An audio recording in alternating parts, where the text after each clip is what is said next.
ഇത് മെഷ് അനാലിസിസിൻ്റെ ചെയ്യാം. Mesh അനാലിസിസിൻ്റെ problem ചെയ്യുന്നേരം first step എന്താണെന്ന് പറഞ്ഞാൽ നമ്മൾ ഐഡൻറ്റിഫൈ ചെയ്യുക എത്ര മെഷസ് ഉണ്ടെന്ന്. മെഷസ് എന്ന് പറഞ്ഞാൽ ക്ലോസ്ഡ് ലൂപ്പ് എന്ന ഒരു ഇൻഡിപെൻഡൻറ്റ് ബ്രാഞ്ചും കൂടെ എലമെൻറ്റും കൂടെ ഉള്ളത്. അപ്പോൾ ഇതൊരു മെഷാണ്, ഒരു ക്ലോസ്ഡ് ലൂപ്പ്, ഇതൊരു ക്ലോസ്ഡ് ലൂപ്പാണ്, ഇതൊരു ക്ലോസ്ഡ് ലൂപ്പാണ്, പിന്നെ ഒരു ഹോൾ ക്ലോസ്ഡ് ലൂപ്പ്. പക്ഷെ അതിൽ എം ടി ആയിട്ടുള്ള ഒന്നും ഇല്ലാത്തതുകൊണ്ട് അത് നമുക്ക് ഡിസ്കാർഡ് ചെയ്യാം. അപ്പോൾ 3 മെഷസാണ് ഉള്ളത്. ഈ ഒരു മെഷ്, അതിൽ കൂടെ പോകുന്ന കറണ്ട് I1, രണ്ടാമത്തെ മെഷ് ഇത്, അതിലെ കറണ്ട് I2, മൂന്നാമത്തെ മെഷ് I3. Okay, I3. അപ്പോൾ ഇതിൻ്റെ അകത്ത് മെട്രിക്സ് പോലെ എഴുതുന്നേരം മെട്രിക്സ് നമുക്കറിയാമല്ലോ. A1 മാത്സിൽ പഠിച്ച A11, A12, ഇത് റോയും ഇത് കോളം എന്നറിയാം. ഇത് ഫസ്റ്റ് കോളം, ഇത് സെക്കൻഡ് കോളം, ഇത് തേർഡ് കോളം. മാത്സിൽ പഠിച്ച സെയിം ഇത് രീതി. അത് ചെയ്യുന്നത് എങ്ങനെയാണെന്നുള്ള മെട്രിക്സ് കാൽക്കുലേഷൻ ഞാൻ നേരത്തെ ലിങ്ക് അയച്ചിട്ടുണ്ട്. അപ്പം ഇതിൻ്റെ അകത്ത് വരുന്നേരം ഇത് മെട്രിക്സ് ഫോർമേഷനിൽ എഴുതണം. ഇത് നമുക്ക് സർക്യൂട്ടിൽ നിന്ന് തന്നെ മെട്രിക്സ് എഴുതാവുന്നതേ ഉള്ളൂ. ഇതാണ് ഡയഗണൽ എലമെൻറ്റ്സ് എന്നറിയാമല്ലോ. ഡയഗണൽ എലമെൻറ്റ്സ് ഇതാണ്. ഓർക്കുക, കറണ്ട് ഡയറക്ഷൻ കൊടുക്കേണ്ട ഇത് എല്ലാം ഒരേപോലെ ആയിരിക്കണം. എളുപ്പത്തിന് വേണ്ടി ഞാൻ പറയുന്നത് ഒരേ കറണ്ട് ഡയറക്ഷൻ. ഇപ്പം ഞാൻ എല്ലാത്തിനും കൊടുത്തേക്കുന്നത് ക്ലോക്ക് വൈസ് ആണ് കൊടുത്തേക്കുന്നത്.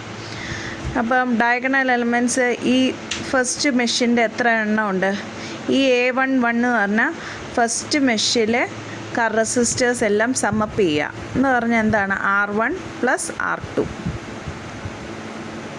ഓക്കെ, രണ്ടാമത്തെ ഡയഗണൽ എലമെൻ്റ് എന്ന് പറഞ്ഞാൽ A22 എന്ന് പറഞ്ഞാൽ സെക്കൻഡ് കോളത്തിലെ total resistors, sum of resistors ഏതൊക്കെയാണ്? R3, R4, R2.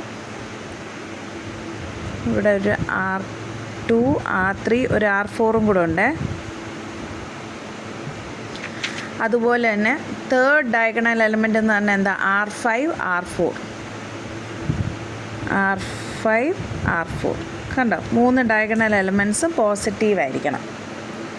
ഇനി അടുത്ത എലമെൻ്റ് എന്ന് പറഞ്ഞാൽ എന്താ? A12 എന്ന് പറഞ്ഞാൽ ഫസ്റ്റ് മെഷും സെക്കൻഡ് മെഷിനും കോമൺ ആയിട്ടുള്ള ഏതാണ്? R2.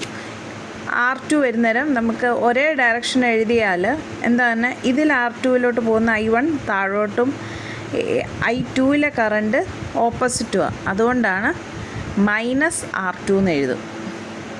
ഒരേ ഡയറക്ഷൻ എഴുതി നിങ്ങൾ കറണ്ട് ഡയറക്ഷൻ നോക്കണ്ട, നേരെ ഡയറക്റ്റ് മൈനസ് എന്ന് പറഞ്ഞിട്ട് എഴുതാം. ഓഫ് ഡയഗണൽ എലമെൻറ്റ്സിലെ എല്ലാ റെസിസ്റ്റേഴ്സും മൈനസ് എന്ന് പറഞ്ഞ് കൊടുക്കാം. ഇനി 1, 3 ഫസ്റ്റും തേർഡും തമ്മിലുള്ള ഏതെങ്കിലും കോമൺ ആയിട്ട് റെസിസ്റ്റർ ഉണ്ടോ? ഇല്ല. അപ്പോൾ അത് 0. ക്ലിയർ ആയോ? ഇനി സെക്കൻഡ് ലൂപ്പ് വരുന്നേരം സെക്കൻഡും ഫസ്റ്റും തമ്മിലുണ്ട് ഏതാ മാച്ചിങ് ആയിട്ടുള്ള സിമിലർ ആയിട്ടുള്ള?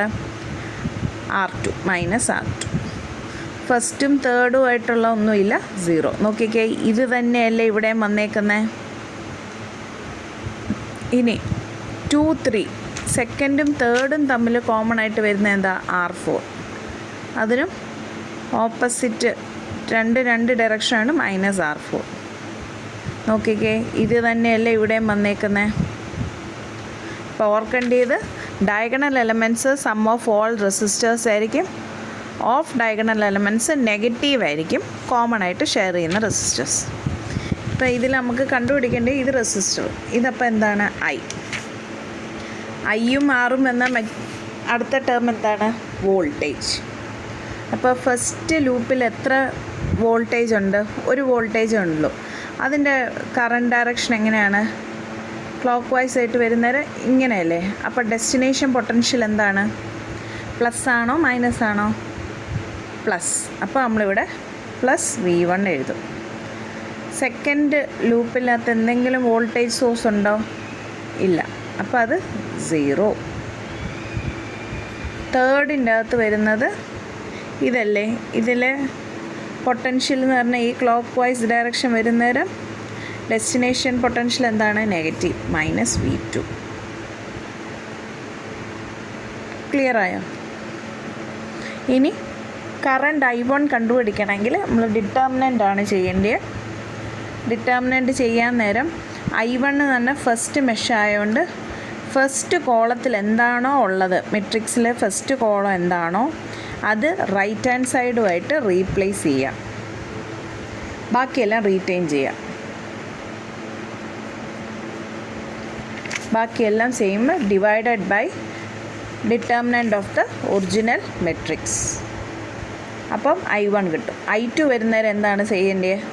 സെക്കൻഡ് ഒറിജിനൽ മെട്രിക്സിൻ്റെ സെക്കൻഡ് കോളം മാത്രം റൈറ്റ് ഹാൻഡ് സൈഡായിട്ട് റീപ്ലേസ് ചെയ്യുക, ബാക്കിയെല്ലാം അതേപോലെ divided by determinant of original matrix. I3 വരുന്നേരം എന്തായിരിക്കും ചെയ്യേണ്ടത്?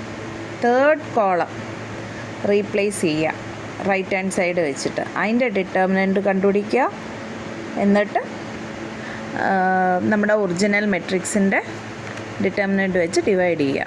Okay, thank U.